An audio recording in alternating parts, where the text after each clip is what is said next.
मंजिलें उन्हीं को मिलती है जिनके सपनों में जान होती है।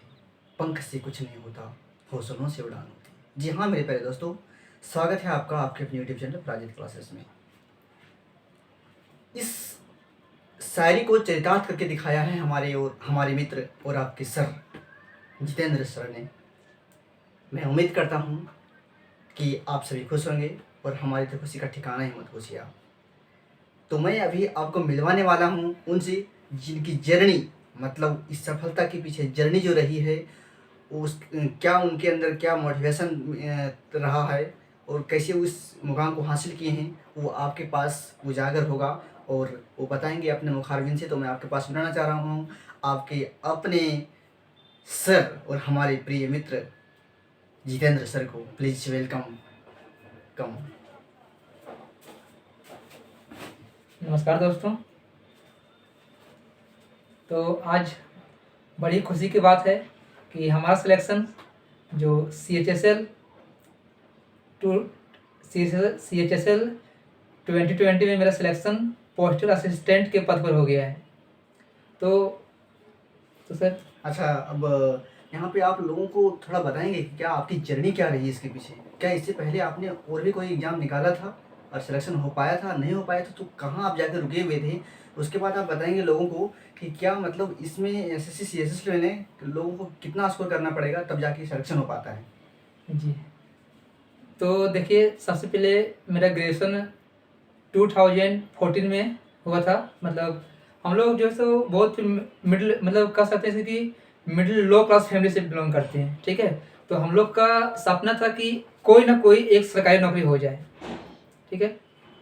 तो हमने अपने सीनियर भैया से सुना था कि SSC भी कोई चीज़ होती है, ठीक है। तो SSC में 3 प्रकार के जॉब होते हैं: SSC CGL, SSC CHSL और MTS।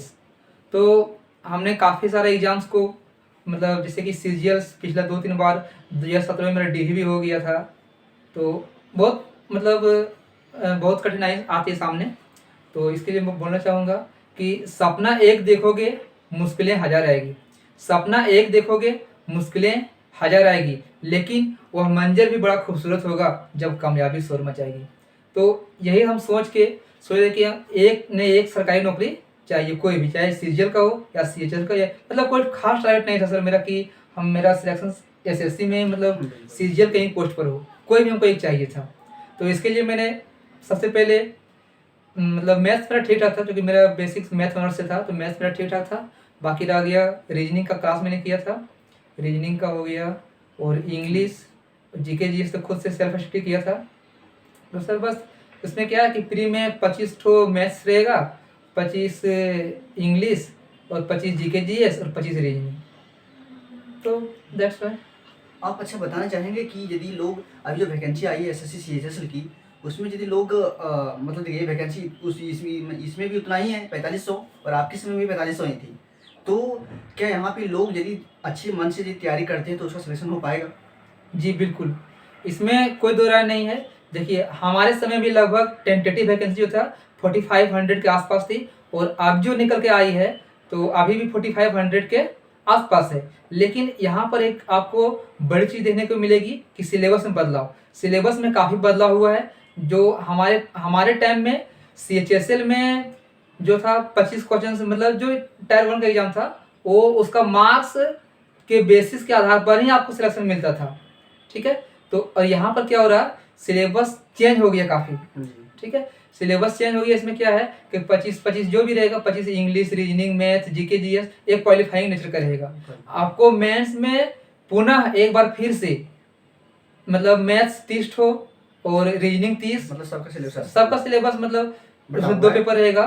तो ऐसा कुछ नहीं है कि मतलब नहीं निकाल सकते हैं, सिलेबस चेंज हुआ तो कोई थोड़े निकालेगा ही, मन में सिर्फ एक जज्बा होना चाहिए। जी हाँ, बहुत अच्छा आपने कहा। मतलब देखिए, इससे आप एक चीज़ तो सीखें कि सफलता एक दिन में नहीं, सफलता एक दिन में नहीं लेकिन एक दिन जरूर मिलती है। जी हाँ मेरे दोस्तों, यदि आप इस वर्ड को, इस लाइन को आप अपने ध्यान में रख करके पढ़ेंगे तो ये फिक्स है कि आपका भी सिलेक्शन आने वाले दिनों में होगा। और ये कहीं फेंकने फाँकने वाली बात नहीं हो रही। आप देख रहे होंगे कि आपके सर और हमारे मित्र जिनका सिलेक्शन हो चुका है, उम्मीद है कि आप सभी बहुत खुश होंगे और आगे जो भी आपकी परेशानियां रहेगी आप हमारे साथ शेयर कर सकते हैं। कोशिश करेंगे कि मैं अपने थ्रू, अपने दोस्त के थ्रू आपकी परेशानियों को सॉल्व कर पाएंगे। और हमने आपको कहा भी था कि आपको कहीं भी कोई भी कहीं किसी भी प्रश्न में दिक्कत हो, चाहे वाह। इंग्लिश हो चाहे मैथ हो, आप शेयर कर सकते हैं हमारे साथ और हम लोग कोशिश करेंगे कि उसका सॉल्यूशन विथ फैक्ट के साथ आपको दे पाएँ। और भी आप कुछ कहना चाहेंगे देखिए, यहाँ पे लोगों को? जो सफर का शुरुआत करता है ना, वो निश्चित, जो सफर का शुरुआत करता है वो निश्चित वो मंजिल को पार करता है। जो सफर का शुरुआत करता है वो निश्चित रूप से मंजिल को पार करता है। एक बार चलने का हौसला तो करो, राहगीरों के मुसाफिरों के राहगीरें भी इंतजार करती है। ठीक है, वाह। मतलब कि एक जज्बा होना चाहिए कि अंदर से फील होना चाहिए कि हाँ हमको कुछ करना है। ऐसे ही पढ़ेंगे भैया कुछ नहीं होगा। ठीक है, मन में एक जज्बा होना चाहिए कि हाँ हमको सरकारी बाबू बनना है। ठीक है, चाहे इसके जो भी हो जाए। अब अगर 6 महीना भी अगर सही से पढ़ देंगे ना, मतलब कंटिन्यूअसली, घर से मतलब कहीं से कोई मतलब नहीं। सबसे बड़ा आज का डिस्टर्बेंस क्या है, मोबाइल। ये हम लोग के लिए उपयोगी भी है और हाँ अनुपयोगी भी है। तो आपको जिस वे में लें, अगर आप इसको उपयोगी के तौर पर लें तो हमारे बहुत अच्छे सर हैं। अभिनय सर हो गया, आपका आदित्य रंजन सर हो गया, गगन प्रसाद सर, बहुत स्मार्ट टीचर हैं और जो कि आपको क्वेश्चंस को स्मार्ट तरीके से बताने का प्रयास करते हैं। और तो कहीं से पढ़ सकते हैं। पढ़ने का सिर्फ जज्बा होना चाहिए, निगाहों में मंजिल होना चाहिए। कहते हैं कि निगाहों में मंजिल साफ थी, निगाहों में मंजिल साफ थी, गिरे मगर गिरकर संभलते रहे। निगाहों में मंजिल साफ थी, गिरे मगर गिरकर संभलते रहे। हवाओं ने कोशिश तो बहुत की मगर हम वो चिराग थे जो आंधियों में भी जलते रहे। तभी हम आज इस मुकाम पर पहुंच पाए हैं। आज हम कितना खुश हैं जो आपने शब्दों में बयान नहीं कर पाता हूँ। तो शायद मेरा जो लफ्ज है वो लड़खड़ा जाता हो कहीं कहीं, तो ये मत सोचिए कि सर ऐसा बोलते हैं, क्योंकि ये मेरा एक्साइटमेंट की वजह से इस तरह से हो जा रहा है। ठीक है, तो यही बोलना चाहते हैं कि निगाहों में मंजिल साफ थी, बार बार गिरे और गिरकर संभलते रहे। निगाहों में मंजिल साफ थी, बार बार गिरे और गिरकर संभलते रहे।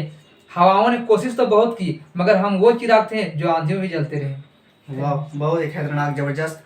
पता है दोस्तों, मैं आपको एक चीज़ बता दूं, मतलब जो आपको नहीं मतलब पता होगा, जो हमें केवल पता चला जब इनका रिजल्ट आया ना, तो ये जहाँ भी थे सबसे पहले दौड़ते दौड़ते मेरे पास आए और कहा कि मेरा सिलेक्शन हो गया। पता नहीं उस समय मतलब खुशी का नज़ारा, हम तो एक सोच में पड़ गए कि ये हुआ क्या। मतलब ये थोड़ा मतलब क्या कहते हैं, जब लोग सफल हो जाते हैं ना तो थोड़ा सा उलझाट होने लगता है एकाएक कि ना, मतलब एक ऐसा। तो वैसे ही मेरे पास आए मिलने के लिए और मिले ना, तो मतलब फिर बोली जब कैसे हम सफल हो गए, अब एकाएक बोलिए खुशी का ठिकाना ना, मतलब उस चीज़ को बयां करना केवल हमें फीलिंग कर सकते हैं। यदि आपके पास वैसा कुछ हुआ होगा तो आप फीलिंग कर सकते हैं, अदरवाइज मेरे पास मत बोलिए। खुशी का ठिकाना इतना था, बस वो दिन आपके पास भी आएगा मेरे दोस्त। फिर जल्द ही मिलते हैं आपसे, फिर जल्दी मिलेंगे आपसे। आपको पता होगा कि पढ़ने से नहीं, बहुत पढ़ने से नौकरी होता है, बस हाँ। इसी को आप ध्यान में रखेंगे जी। और आपको पता ही होगा एक चीज़, हौसले की उड़ान अभी बाकी है, हौसले की उड़ान अभी बाकी है, बनाने अभी मुकाम बाकी है। तो अभी तो नपी है मुट्ठी पर जमीन, अभी तो पूरा आसमान बाकी है। वाह, सुपर्ब। जी हाँ मेरे प्यारे दोस्तों, फिर मिलेंगे आपको एक नेक्स्ट वीडियो में और एक नए तरीके से। तब तक के लिए अलविदा। Have a nice day to all of you. Thank you.